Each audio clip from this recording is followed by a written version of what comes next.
Hello जी, welcome back. कैसे हैं आप सब? आज हम बात करेंगे धनतेरस पर सोना चांदी नहीं, 10 रुपए की चीज़ खरीदने से आपको होगा बेहद लाभ। धनतेरस पर सोना चांदी के अलावा कुछ और भी चीज़ें हैं जिनको खरीदना बहुत शुभ माना जाता है। धनतेरस पर इन सस्ती वस्तुओं को खरीद करने से भी आपके घर में सारा साल बरकत बनी रहती है और आपको आर्थिक तंगी का सामना नहीं करना पड़ता। इस बार धनतेरस 10 नवंबर को है। इस दिन लोग सोने चांदी की खरीदारी के साथ बर्तनों को भी खरीदते हैं। शास्त्रों में बताया गया है कि सोने चांदी और बर्तन के अलावा इस दिन कुछ और भी चीज़ें हैं जिनको खरीदना शुभ माना जाता है। इन वस्तुओं को धनतेरस के दिन घर में लाने से माँ लक्ष्मी और धन के देवता कुबेर जी प्रसन्न होते हैं। धनतेरस का पर्व दिवाली से 2 दिन पहले मनाया जाता है। धनतेरस को धन्य त्रयोदशी भी कहा जाता है।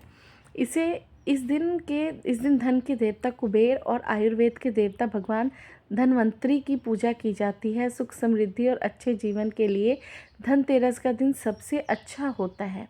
इसलिए शास्त्रों में धनतेरस के दिन वस्तुएं खरीदना बेहद शुभ माना जाता है। आइए जानते हैं धनतेरस की कौन सी वस्तु खरीदने से भी होता है बेहद लाभ। पान के पत्ते। पान के पत्ते माँ लक्ष्मी को विशेष रूप से प्रिय माने जाते हैं, इसलिए धनतेरस के दिन पान के 5 पत्ते जरूर खरीद कर लाए। पान के पत्तों लेकर माँ लक्ष्मी को चढ़ाए और अगले दिन इन पत्तों को दीपावली का त्यौहार पूरा हो जाने के बाद जल में प्रवाहित कर दिए। दूसरी चीज़ आती है साबुत धनिया। धनतेरस पर धनिया या फिर धनतेरस के बीज खरीद कर जरूर लाने चाहिए। माँ लक्ष्मी को धनिया अर्पित करने और थोड़ा सा धनिया अपने धन के स्थान पर छिड़क दें। ऐसा करने से माँ लक्ष्मी की कृपा हम पर सदा सदैव बनी रहती है। धनिये को खुशहाली का प्रतीक भी माना जाता है। ध्यान रखें कि इस धनिये का प्रयोग खाने में नहीं करना है। खाली बताशे। दीपावली के अवसर पर नए चावल की फसल तैयार हो जाती है। इस धान को खाली तैयार किया जाता है, इसलिए धनतेरस के दिन खील बताशे अपने घर में ज़रूर लाने चाहिए। ध्यान रखें कि हमेशा नए खील बताशे ही लाएं। पुराने रखे खील बताशे नहीं चलाने चाहिए। ना खील बताशे धनतेरस पर घर लाने से पूरा साल आपके घर में धन और धान्य की कमी नहीं होती। नमक। धनतेरस ज्योतिषी के अनुसार धनतेरस के दिन 10 रुपए का नमक का पैकेट अवश्य खरीद कर लाएं। इस दिन नमक खरीदने से घर में सुख समृद्धि का वास होता है और व्यक्ति के जीवन में कभी भी आर्थिक तंगी नहीं रहती। खास तौर पर धनतेरस के दिन घर में नमक के पानी का पोछा लगाने से विशेष लाभ होता है। इससे घर में नकारात्मक ऊर्जा चली जाती है और सकारात्मक ऊर्जा का घर में वास रहता है। अब आता है जी झाड़ू। धनतेरस पर झाड़ू लाना बहुत ही शुभ माना जाता है। झाड़ू को माँ लक्ष्मी का प्रतीक माना जाता है, इसलिए इस दिन घर में झाड़ू लानी चाहिए। इस प्रकार झाड़ू हमारे घर के मैल को साफ करती है। उसी प्रकार से माँ लक्ष्मी हमारे मन के मैल को साफ करके हमारे मन में अच्छे विचारों से भर देती हैं।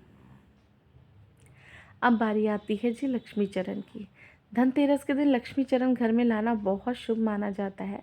लक्ष्मी चरण इस दिन घर में लाना माँ लक्ष्मी का आह्वान करना माना जाता है और इस दिन घर में माँ लक्ष्मी के चरणों को घर में लाना उन्हें अपने घर में निमंत्रण देने के समतुल्य है। धनतेरस पर लक्ष्मी जी के 2 चरणों का जोड़ा घर में लाना चाहिए। एक चरण का जोड़ा मुख्य द्वार पर अंदर की ओर आता हुआ लगाना चाहिए और दूसरा जोड़ा पूजा स्थान में आते हुए लगाना चाहिए। लक्ष्मी गणेश जी की मूर्ति। धनतेरस के शुभ अवसर पर अपने घर में धन की देवी माँ लक्ष्मी और शुभ लाभ की देवता गणेश जी की मूर्ति अवश्य लानी चाहिए। याद रखें कि यह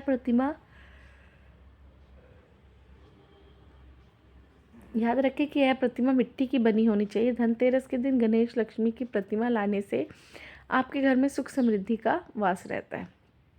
अब बारी आती है जी खड़ी हल्दी की। अगर आप धन की बढ़ोतरी करना चाहते हैं तो धनतेरस के दिन खड़ी हल्दी अवश्य खरीदें और इसे कोड़े कपड़े में बांधकर अपनी तिजोरी पे जहां आप धन रखते हैं वहां रख दीजिए। शास्त्रों के अनुसार माना जाता है कि ऐसा करने से लक्ष्मी जी प्रसन्न रहती हैं और घर में धन की कमी नहीं होती।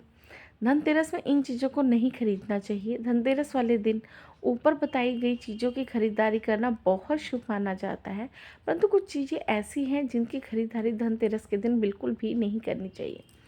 अगर आप इस दिन लोहे की चीज़ खरीद रहे हैं तो प्लीज़ बिल्कुल भी मत खरीदिए, क्योंकि इस वजह से दुर्भाग्य आता है। बता दें, लोहे का संबंध शनि से होता है। इसके अलावा चीनी मिट्टी से बनी हुई चीज़ों का इस्तेमाल भी धनतेरस के दिन नहीं करना चाहिए। उनको खरीदना भी नहीं चाहिए। इसकी वजह से जीवन में निर्धनता आती है। आशा करती हूँ कि धनतेरस से जुड़ी हुई वीडियो आपको पसंद आई। अगर पसंद आई हो तो चैनल को लाइक, शेयर, चैनल को सब्सक्राइब ज़रूर कर दीजिए। धन्यवाद। आपका समय शुभ हो।